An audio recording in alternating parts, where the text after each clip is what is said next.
Have you ever been playing Left 4 Dead and wonder how the survivors get from one place to another? Well, it's actually pretty simple to find out. All we have to do is analyze the beginning and end of every map and look at the vehicles that they use to traverse to each map. Maybe you're new to Left 4 Dead, welcome. For those of you who don't know, pretty much everyone who clicked on this video knows it's a horde shooting co-op game, and as the survivors go from one place to another, they use a bunch of different means. Mostly it's a helicopter or a sort of vehicle, maybe like a boat or a car. So in today's video, I want to particularly analyze the in-map areas. What vehicles, where do they go, where do they end up, and not just reading off a wiki. If we get to 1,000 likes, I'll post a picture of my bunny, so make sure you're subscribed, and as soon as I post a photo on my community tab, it'll show up on your homepage. You won't need to come back, none of that. So make sure you're subscribed. Again, if we hit 1,000 likes, and members is live on my channel. I don't really do a lot for monetization things. If you subscribe to the membership on my channel, I'll shout you out at the end of every video. I'm gonna be posting things in the member section, as well as more bunny pictures, life updates, and maybe even videos, and potentially a Discord server where I can play with the community. But with that out of the way, let's look at the end and the beginning of each map in Left 4 Dead 2. Let's begin.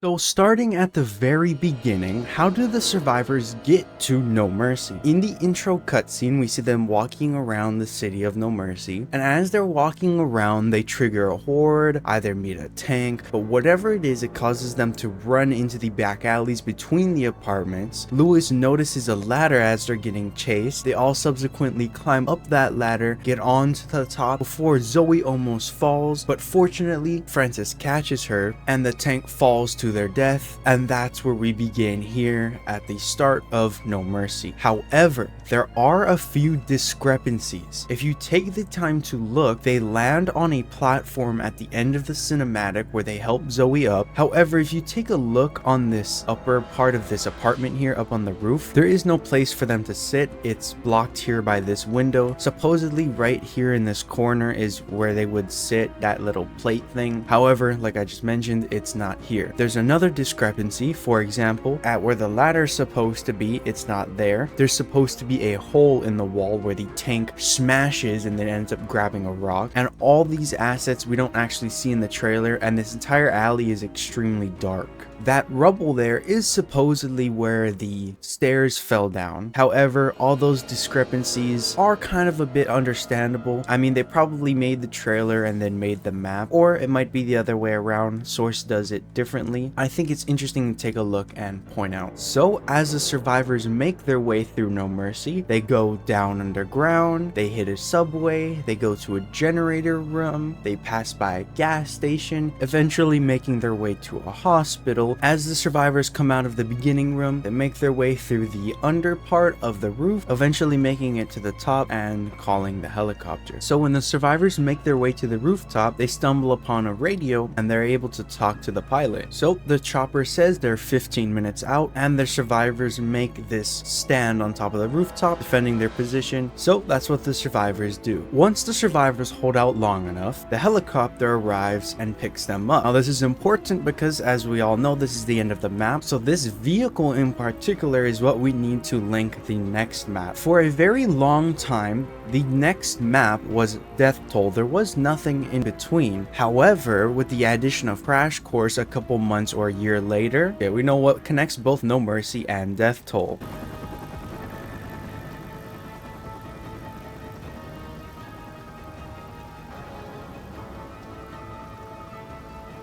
So the survivors make their escape, and supposedly they go on for a pretty long time before we actually end up at the map Crash Course.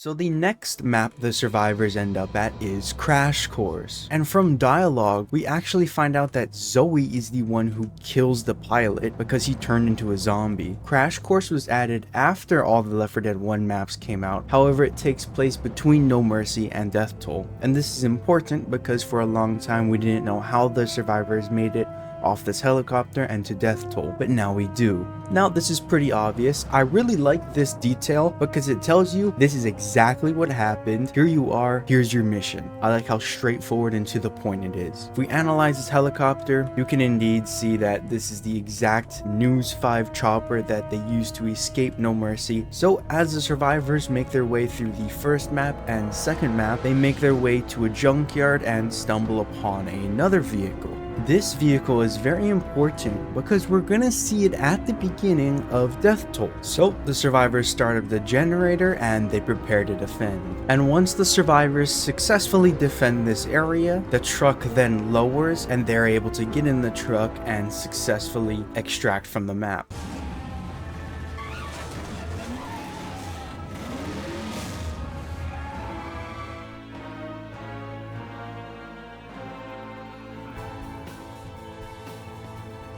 And with that, the survivors are then led to Death Toll. Once the survivors make it to the beginning of Death Toll, as I've mentioned for a very long time, this is a big important thing because for a long time I personally didn't know how they got to Death Toll. But if you look behind you, doesn't that truck look familiar? And by going into no clip mode, we can analyze this truck. A lot of keen-eyed viewers actually suggested that if I go back into Left 4 Dead 1, there are a lot of differences between the first one and the second one. There are a lot of assets that people added and removed. For example, in my previous video when I was looking at the cops on the floor in No Mercy subway, a lot of people mentioned that that wasn't originally in Left 4 Dead 1. Now I wonder, I don't have Left 4 Dead 1, I could definitely get it and check it out maybe in a future video, but for today's video, let me know down below, was this truck originally in Left 4 Dead 1? And if it was, that's pretty cool. But this is the beginning of Death Toll, and as they make their way through the campaign, they end up at a boathouse. Once the survivors make their way to the finale house on the corner, by walking through the forest, there's a radio that they find, and if you listen closely, there's a voice line where they tell you that there's two people, they give you a last name. They say that they're just a fishing family and they'd love to pick you up. So the survivors talk to them and await their arrival. Once the survivors have successfully defended their position, they are then met with the boat in which they make their way down to the docks and are successfully able to leave the Death Toll campaign.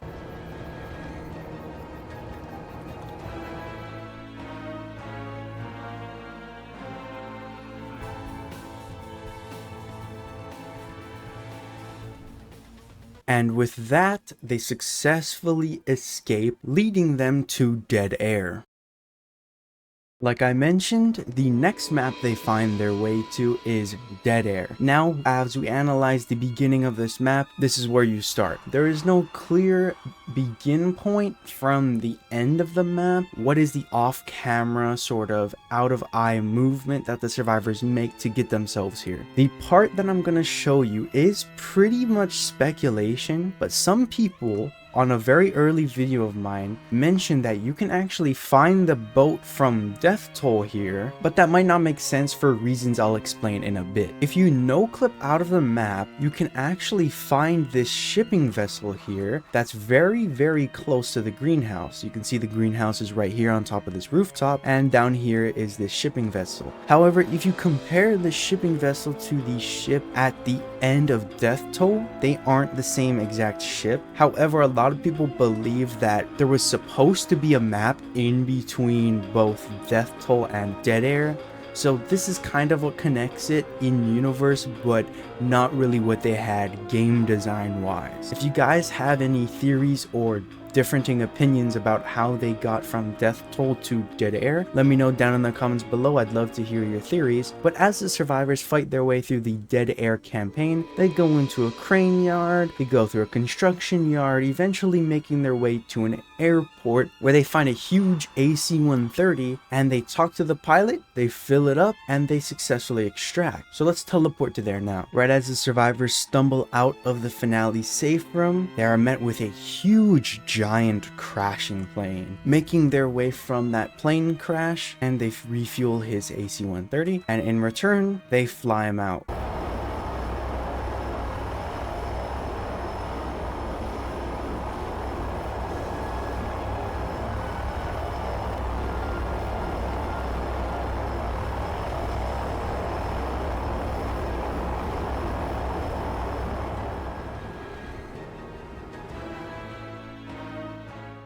And with that, the survivors make their way, oddly enough, to Blood Harvest. It's not a very good place to continue because there is supposed to be a map between both Dead Air and Blood Harvest, because as we'll find out, they start in the middle of nowhere. So let's jump over to Blood Harvest.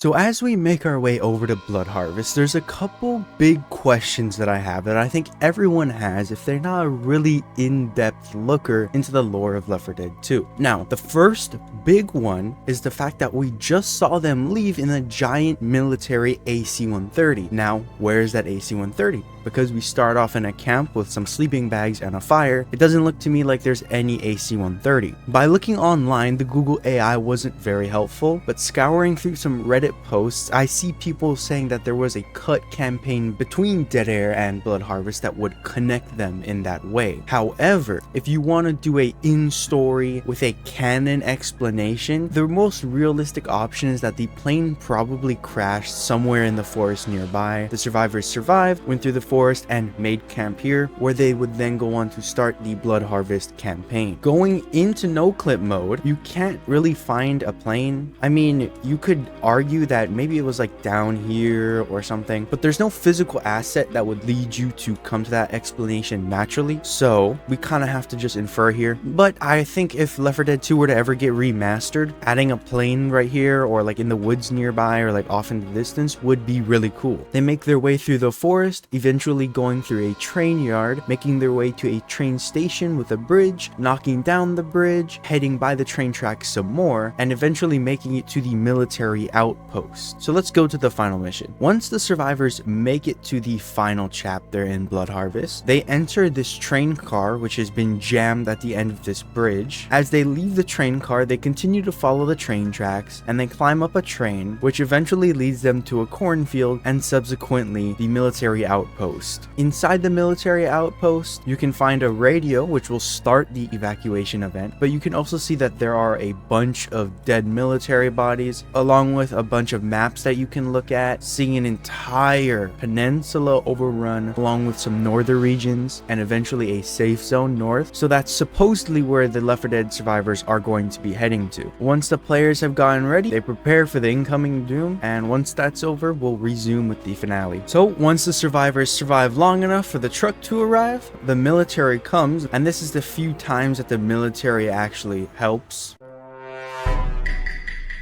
But the survivors board onto the military vehicle and they successfully escape.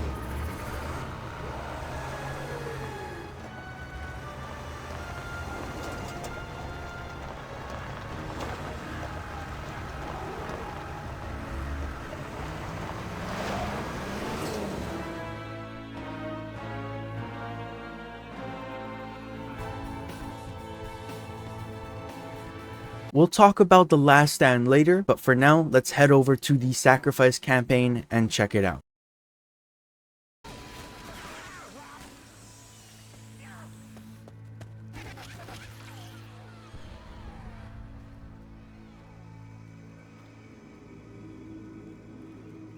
Zoe, you still mad?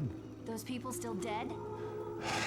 Come on, let's move. Beginning at the start of the Sacrifice campaign, you start at the chapter named Docks. They come in from a train, they shoot a bunch of zombies, and they eventually leave and they jump down here. They see some boats, they talk about it, but once in a while you can get a voice dialogue that talks about a conflict between Zoe and Bill. Back at the military outpost, they had to leave a lot of people to die, so there's a little bit of conflict there between Zoe and Bill. They make their way from the military outpost, eventually to this train, which allows them to come here to the docks. As they go throughout the Sacrifice campaign, they make their way looking for a sailboat on the coastline slash kind of canal area of this city, eventually making their way to the port. Once the survivors make their way to the final chapter in the Sacrifice, they continue to talk about how they're trying to find a sailboat and their end goal is to make it to the Keys and live on an island for the rest of their lives. So with that plan in their mind, they go ahead, make their way through the port, cart and eventually make it to this bridge. At this bridge, they have to set up multiple generators, which is going to allow them to lower the bridge and subsequently go across it. And if you come over here next to the bridge and you look down, you can actually see this is the boat, the sailboat that they're going to use to escape. And this area is also depicted in the Sacrifice comics. But this is the last canon ending, and this is the ending overall for the Left 4 Dead 1 survivors, as we don't know how they go on further. We know that they supposedly make it to an island. However, a future for this has never really been made or crafted. All we have is mods. However, there is an alternate reality map called The Last Stand, which I want to take a look at. So let's go ahead, jump over to The Last Stand and take a look at it.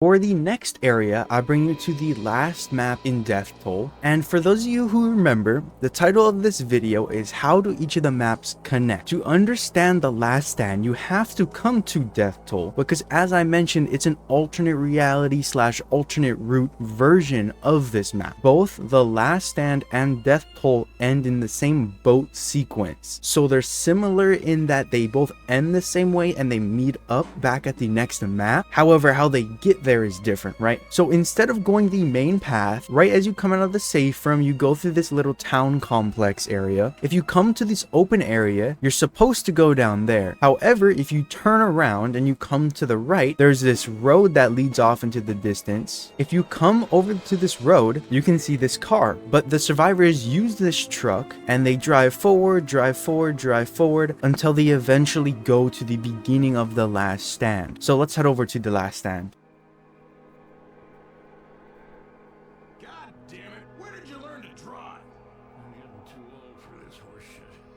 Looks like we're walking again.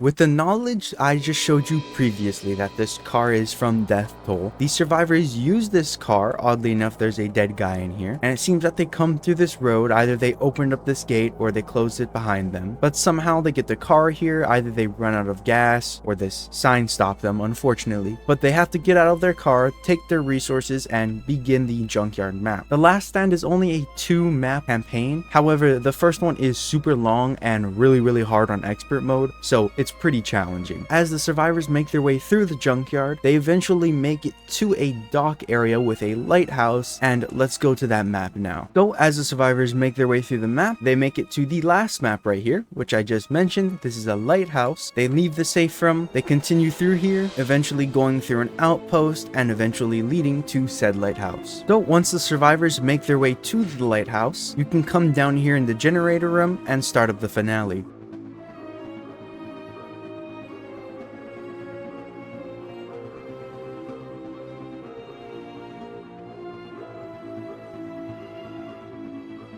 Halfway through the finale, the survivors are then forced to grab gas cans to resume the operation and start up the generator. Next step of the operation. So once the survivors successfully put the gas cans in, they once again have to hold off against the tank and some hordes, and then once all that is done, eventually the evac will arrive. So once the survivors have successfully survived, they make their way down to the docks, and the boat has just arrived in time. That is the end of The Last Stand.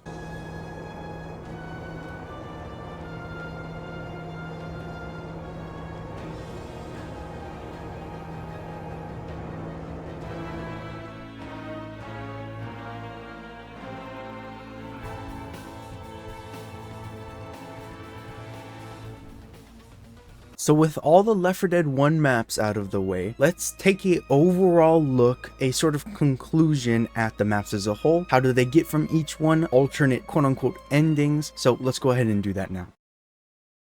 To condense everything and to understand Left 4 Dead 1 as a whole, how do they get from map to map? Let's put it all together into this one segment. Starting at the beginning, you have the intro cutscene. That leads the survivors to the No Mercy map. As they go through the No Mercy map, they take a helicopter, which leads them to Crash Course. At the end of Crash Course, they take an armored vehicle and they drive that into Death Toll. And from Death Toll, they take a boat to Dead Air, or from Death Toll, they take the side road to the last stand, and then from last stand they take a boat to Dead Air. Whichever one, they end up arriving at Dead Air, so it doesn't really matter. Then from Dead Air they take the AC-130 to Blood Harvest, which either there's a map supposed to be in between, or we could just say that the plane crashed somewhere in the forest. Let's go with that one. So from Dead Air to Blood Harvest, the plane crashes in the forest. They make their way from Blood Harvest to the end of that campaign, which they get picked up by a military vehicle, go to a military base, and then they eventually have that base overrun, in which they escape, and eventually they start the Sacrifice campaign. And at the end of the Sacrifice campaign, as we all know, unfortunately Bill passes away, and it's implied that the survivors escape using that sailboat. So that's pretty much it for the entire length of Left 4 Dead 1 and the route that they take through their entire journey. Thank you guys so much for watching this video. If you have anything to add or anything to clarify or anything you want me to know, please let me know down in the comment section below. If we hit the like goal, I'll post more bunny pictures. Don't forget, memberships are live. I'm going to be giving you guys some cool rewards. You don't have to join, only if you want to, but thank you so much if you do. My name's Cookie Blitz. Have a nice rest of your day. Peace out.